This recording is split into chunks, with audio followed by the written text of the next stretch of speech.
哈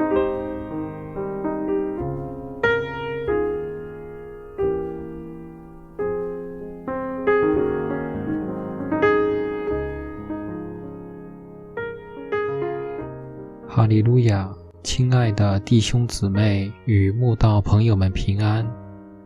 今天我们要分享的是《日夜流淌心中的甘泉》这本书中12月21日亚纳族人这篇灵粮。本篇背诵金句民数记13章33节。我们在那里看见亚纳族人，就是伟人，他们是伟人的后裔。据我们看自己，就如蚱蜢一样，据他们看我们也是如此。神预知未来，绝对知道迦南地是个怎样的地方，有住着什么人。既然如此，为何还要晓谕摩西派人窥探迦南地呢？我想很大的原因是要试验以色列民对他的信心。果不其然，12个探子里面，有人对神充满信心，有人则对神毫无信心。有信心的人，就如迦勒和约书亚，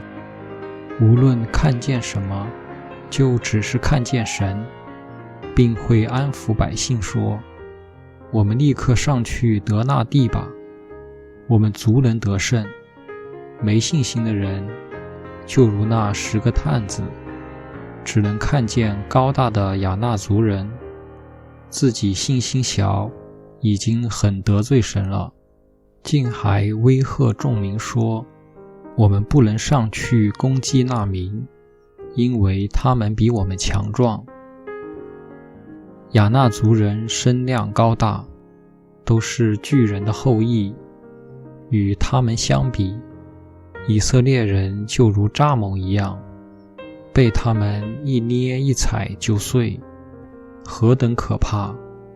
对现今的基督徒来说，亚纳族人代表的是横在眼前的艰苦患难，也一直在试验我们对神的信心。今日在我们的生命里面，生活当中也都要碰到亚纳族人，无论你在什么场景，都有亚纳族人的身影。甚至在家里、教会里、公司里、社会上，还有你自己心里，总有挥不去的亚纳族人在里面作梗。我们一定要靠主胜过亚纳族人，不然他就反过来吞吃我们。让我们有迦勒和约书亚的信心，纵使面对以色列众民的喧嚷、哭嚎、抱怨，还是无所畏惧，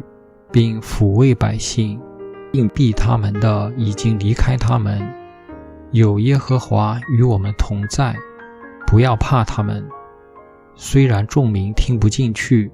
还要用石头打死他们，还是坚持到底，只等神的荣光在会幕中向众人显现，